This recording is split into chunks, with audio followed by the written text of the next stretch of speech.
Yeah, man, salibonani, wagwan people. Magadi, Mure, Zimbabwe. Welcome to Zim Reality ITV. My name is DJ Sparks, Zimbabwe. Ndiripo panapa, pantoita mdiginira, pantrongo ngova nyaya dzinenge dzichipisa. Ndofunga izvi hapana nyaya iri kupisa kudarika nyaya ya Mbuya Nehanda. Saka ndakuti panapa chakwaridza Mbuya Nehanda, mapictures awo aripo acho ari kutenderera. Then ndobva ndakuratidzai ndakwatidzai mafans reactions reactions hazinga kuitwa nemafans pamusoro penyaya yechi yaMbuya Nehanda statue handiti kam saka nyaya iripo ndeyekudayo ava ndofanira kuona iri picture ndo picture yachi remutungamiriri wenyika paaita sei pawanga waenda kunoona chi Nyakasikana handiti kam pawanga wanoona statue yani yaNyakasikana saka ndakutanga ndakwatidzai mamwe mapictures achi ari kuti right ava ndo ndiye Nyakasikana watinoziva uyu handiti kam ndiye Nyakasikana watinoziva isusu mageto youths watakangokura tichingoratidza kuti ndiye nyanzva akaita chi Nyakasikana but uyu manje azoita se azosotwa aina handina hangu ndikomende nyaya idzi but if you check madifference unoona kumaonawo zvakona uri kuona because yanenge ati simbe handiti kam atisimbe sadakwanze macomments ewanu andikona vanhu vanga kutawo zvavo zvanga kuti vakuti Mbuya maititi wakafanana naMbuya Nehanda vanga kuti anzi Nyakatiti macomments anenge achingopaswa nevanhu ndachingomaonochi musection kona mageto youths atotanga kuita se vazukuru Mbuya Nehanda atotanga kuita se kutanga kuita munyati vatotanga kuti zvigirida rechi na Nyakasikana saka ndipinde comments tinzigota vanhu vangu achiti chii ande mamwe anatora kuFacebook mamwe anatora kuYouTube mamwe anatora kuchi kuInstagram saka this state is totally different from the real picture. Government should give this art work to different artists, even the Chinese or Indian, to produce a better waizia zvikanzi nauyo feelings aside appreciate art and that munhu has nailed it but yedu isu mazimu it's hard to appreciate art when an artist expresses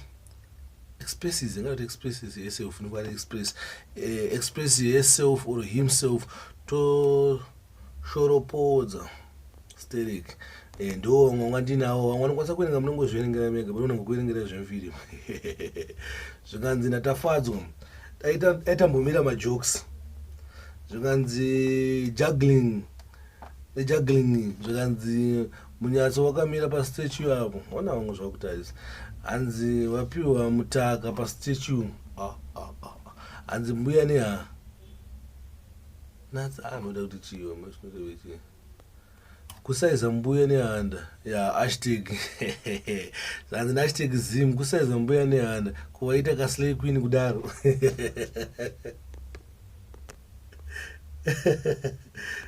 pakaipa zvikanzi nawo waomberere maoko kufunga kwawo zvikanzi kumagaro wakamaona kupi orit hanzi kumagaro wakamaona kupi hanzi face correct but kunyasi uko dhipo racho ranyanya naMr Charles zvikanzi naAugustin Gafa munhu akagadzira statue iyi aifunga Mbuya Nehanda here kana kuti ex yake right zvatanga zvikanzi yatindai mapfupa aya aitaurwa amukira mumahipisi hanzi mapfupa aya aitaurwa amukira mumahipisi right ngeti muone kuti kuInstagram kwainzi chii hanzi amaslay queen zvanzi gogo vari kugena weight hey ona garo zvikanzi nawo mabobs akurisa zvikanzi nawo vanenge wakafufutirwa stanzi yemunhu adyama mangai zvanzi nawo kugogo vakazoita magaro mahombe futi vazukuru Mbuya Nehanda mukwanza zvakutaura hanzi nawo the most expensive lady in Zim cost millions because statue yakagadzwa nemamillions hanzi kuround shape wagerwa nani futi hanzi kuround shape wagerwa nani futi hanzi Mbuya Nehanda has gained some weight. It must be because of the lockdown and the more lockdown so now lockdown inosimbiza yakomana hanzi vari kusimba hanzi nawo vari kugezawo hanzi zamu nemagara. Why did it cost millions? Question of young Rasta. And well, the new one is glowing. So personally, I don't even see the importance, but well, it's none of my business. It's none of your business, Mjama. It's always Zimbabwe. And the very good Gawachiguta. And the Panajar one, Bama Zimuji.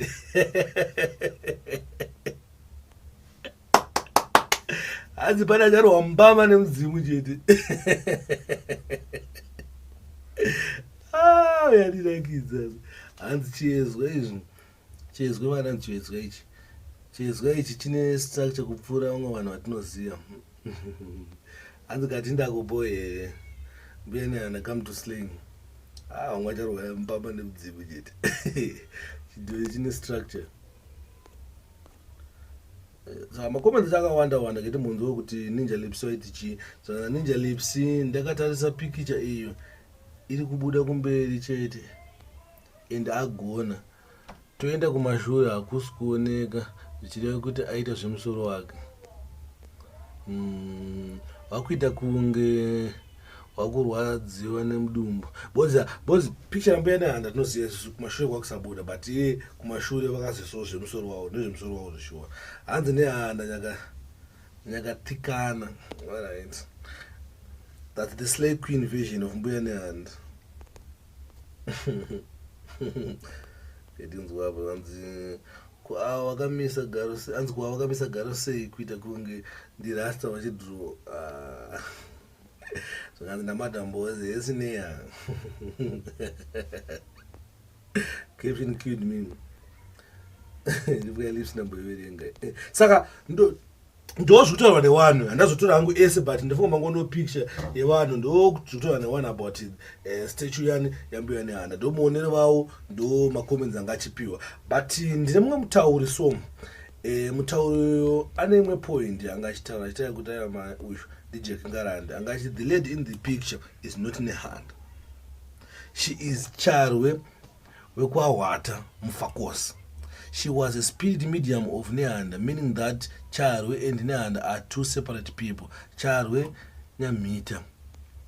Mazona are some of the known mediums of Nehanda, and they might be more in future. Charwe Nyakasikana was a spirit medium of Mbuya Nehanda, a female Shona Mondoro. The original Mbuya Nehanda was considered to be Nyamita, the daughter of the first Munomutapa Mutota, who was living in the escarpment north of Guru in about 1430. I first heard about it from Tafatao Namawoso, Chigwedere, and Chiwa. Mayaso. Kana mine muono yenyu mayatsola kuti ava vasi Mbuya Nehanda. Uyu atari munhu aibudirwa naMbuya Nehanda. Kuti Mbuya Nehanda tofanira kudzokera back kumashure tonoona manje hatina picture. But ndo uyu ane mumwe muono wandakanzoona Chigwedere bva kudhara ndichinzwa madezi aChigwedere aitaura Mbuya Nehanda ndinyakasikana. Uyu ndinyakasikana. Saka statue yataisa haisi yaMbuya Nehanda, asi statue yataita isusu ndeyanyakasikana. Ende vakatotarisa Mbuya Nehanda vasabuda pamunhu wanu.